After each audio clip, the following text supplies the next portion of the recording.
யோவான் புஸ்தகம் தெளிவாய் சொல்லுகிறது, உண்டாக்கப்பட்ட ஒன்றும் அவராலே அல்லாமல் உண்டாக்கப்படவில்லை, எல்லாம் அவருக்கென்று அவர் மூலமாய் அவரால் உண்டாக்கப்பட்டது. இதைத்தான் நம்ம அடிக்கடி சொல்றோம். உண்டாக்கப்பட்ட எல்லாம் அவருக்கென்று தான் உண்டாக்கப்பட்டது.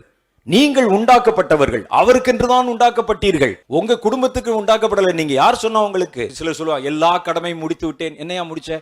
3 பிள்ளைய கல்யாணம் பண்ணி வச்சுட்டேன், பேரம்பேத்தியை பார்த்துட்டேன், இன்னும் செத்து போயிரு. இதுக்கா நீ உலகத்துல பிறந்த? கர்த்தர் உன்னை மூக்கு, கண்ணு, காது, வாயு வச்சு உன்னை தன்னுடைய ஆவியை ஊற்றி போய் பிள்ளைய பெற்று அவங்களுக்கு கல்யாணம் பண்ணி கொடுத்து 2 வீட்டை கட்டிட்டு பேரம்பேத்தியை பார்த்து செத்து போ. இது என்ன இருக்கிற? யோசித்து பாரு. இதுவா?